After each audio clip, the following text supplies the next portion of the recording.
Are you okay? Hindi po siya nakapasok kasi po si Liam ay sinisipon at merong konting ubo. Ayan, pero umiinom na siya ng gamot. At bukod dyan, kaya hindi siya nakapasok ngayon mga Mars, dito sa amin ay baha. As in, baha. Umulan lang kagabi ng napakalakas. Pakita ko sa inyo. So, ayan mga Mars, ang kaganapan dito sa amin ngayon.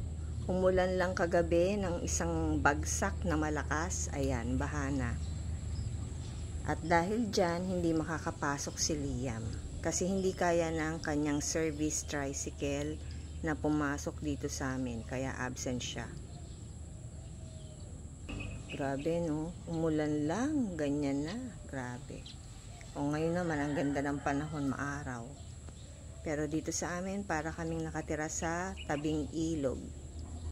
O diba mga Mars? Pero si Kuya Dud, nakapasok si Kuya Dud kasi yung service niyang jeep, XLT ba yun?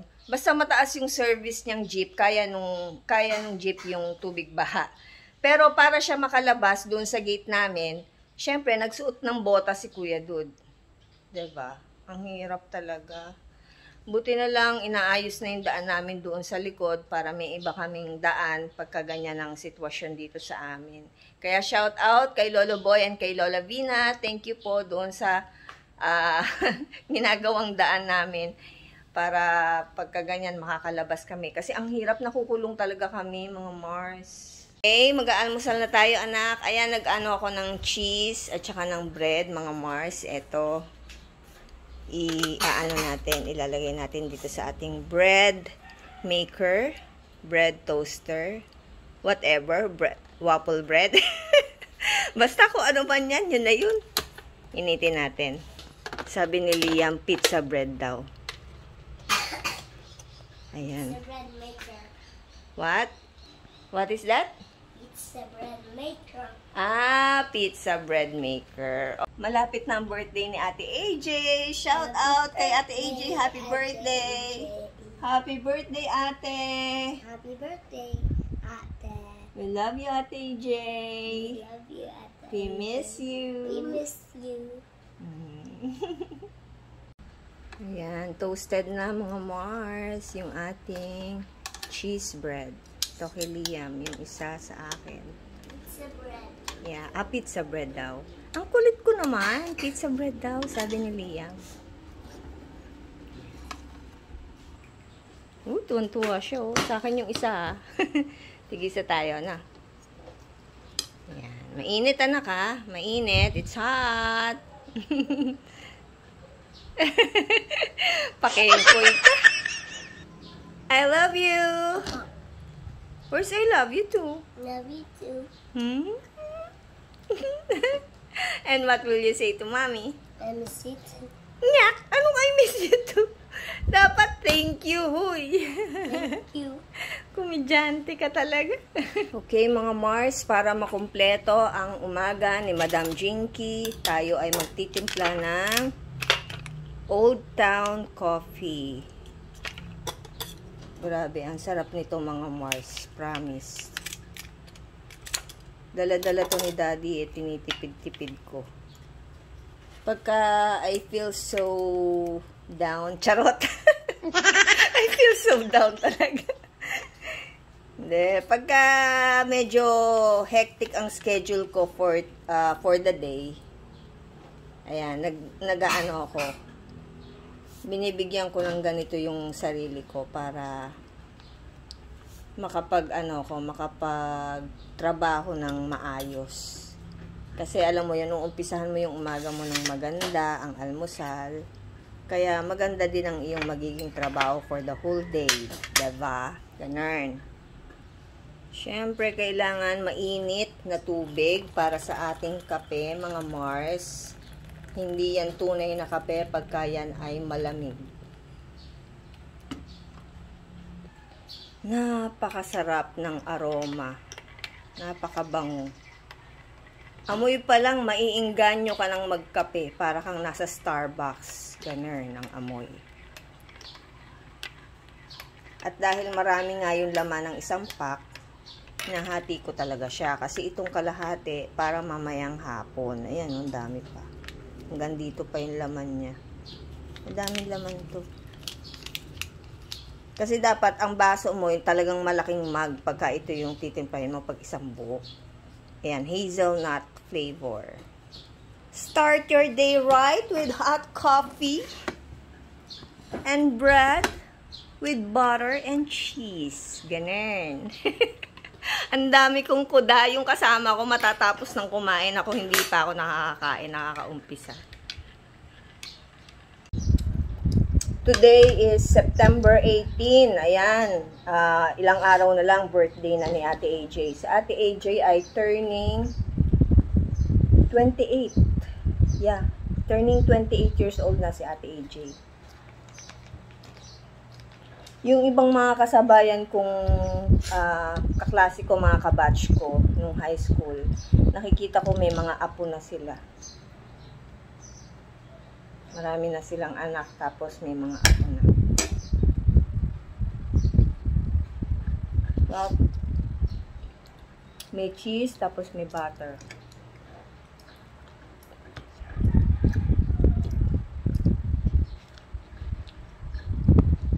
Lunes ngayon. Kahapon kasi, anong Sabado, Linggo, ininot-inot ko yung mga labahin ko. Kaya ngayon, wala akong lalabhan. Magwawalis-walis lang ako.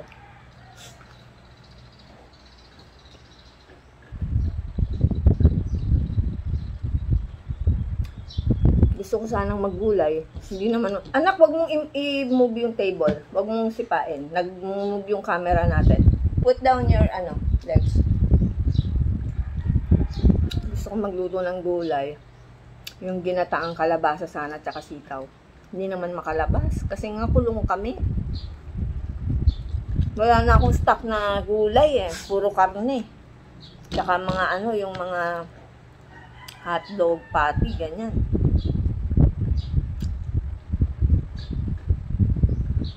Ang hirap.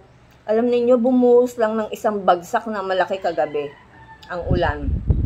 Baha agad. Nawalan pa kamo ng kuryente kagabi. Buti na lang talaga, may mga solar light kami dito sa kusina. Tapos dalawa dito sa yung isang dining table namin, naglagay ako ng dalawa. Yung isa nakatapat sa lamesa, doon sa kabilang dining table. Yung isa nakatapat doon sa pinakasala. Kaya kagabi nawala ng kuryente, okay lang. Nakakakilos-kilos pa rin kami, maliwanag. Sa kwarto lang walang ilaw. Kasi importante dito sa kusina, sa sala. Kasi diyan, 'di ba, pagka nawala ng kuryente, gagawa ng assignment yung mga bata, ganun. Sa kwarto matutulog ka na lang. Kaya hindi ko na nilagyan sa kwarto. Nasa labas ng bahay. Puro solar light yung nakalagay ko sa labas ng bahay. Sa una, medyo mahal kasi syempre mag-i-invest ka eh. Mahal din ang solar light. At the end of the day, Nax, pakikinabangan mo kasi makakatipid ka sa kuryente. Tapos, matik siya, bubukas siya eh. Bubukas siya pagtungtong ng gabi or alas 6 ng gabi. Matik bubukas yung ilaw. Kaya maliwanag ang paligid. Yun lang, medyo mahal talaga.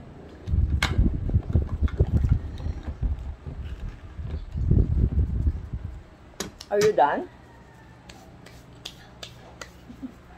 Dahil dalawa lang kami ni Liam, nagsangag na lang ako ng namin, kaning lamig. Nilagyan ko ng konting bawang at saka liquid seasoning para mas masarap yung sinangag. Hindi ko na yan nilagyan ng asin. Kasi, kaya hindi ko na nilagyan ng asin yung sinangag, meron ako ditong ginisang bagoong alamang. Ayan.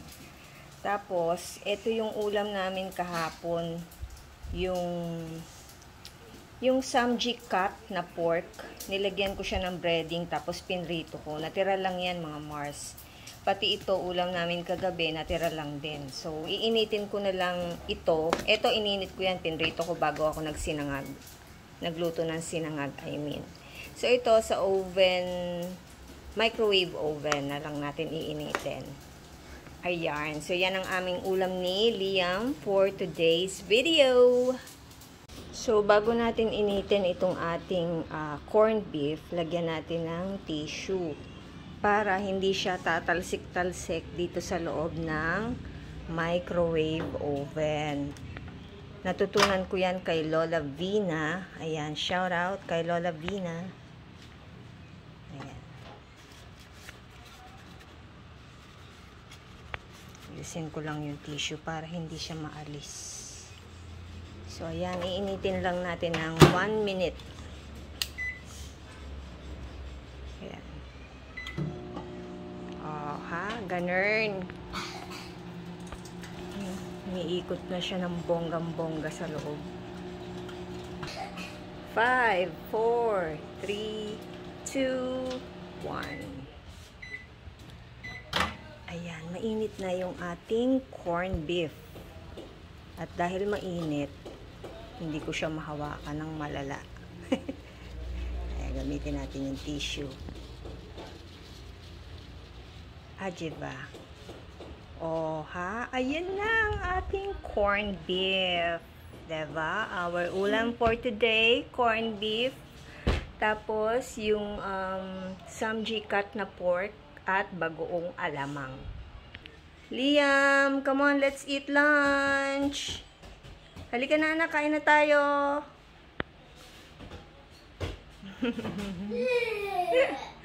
Dalian mo. I am hungry. Oh, pray na muna. Jesus. Pray muna. Jesus, thank you for the food. Jesus, my name. Amen. Thank you, Liam. Si Liam ang nag-pray over ng aming lunch. Kain tayo, mga Mars.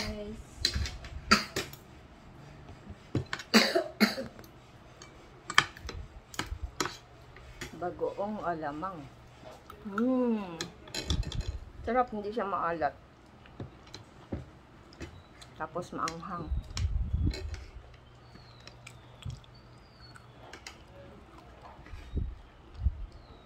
Ito yung nabibili sa SM supermarket. Yung pork na pang samji. Mas mura-mura kasi siya kaysa bibili kayo yung talagang yung pork na nilalagay sa yung ginagawang niluluto para sa samgyeopsal. Mahal yun eh. Ito, bumili ako ng kalahating kilo yata nung nakaraan.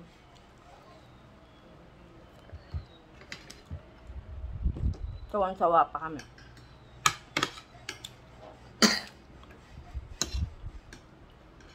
Pareho lang naman din. Wala naman timpla yung nabibili sa Korean store na pork pang samji. Wala naman timpla yun.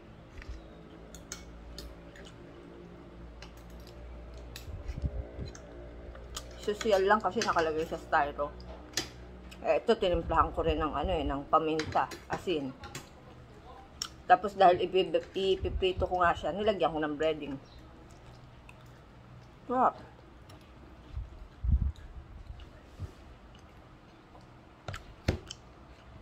Hindi ako nagluto ng bagong ulam kasi ang dami pa ng corned beef na tira kagabi. Diba? Hindi pa rin ako nakakaligo. Nakatayo ang mga tutsang ni Madam. Naglinis ako ng buong bahay, mga Mars. Tapos yung water dispenser namin, nilinis ko rin. Kasi, yung water dispenser, dapat talaga yan, nililinis din. Kasi pag nagtagal, nagkakalumot, mga Mars.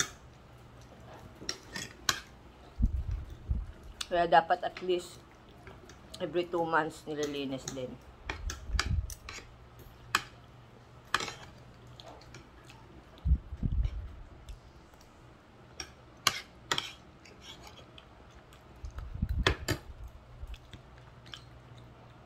Naningil na kanina para doon sa tubig baha, pasip-sip kung tawagin, para bumaba yung tubig baha. Buti naman Yun lang ang hirap dito sa amin. Talagang kailangan ng magbayad para masipsip yung tubig.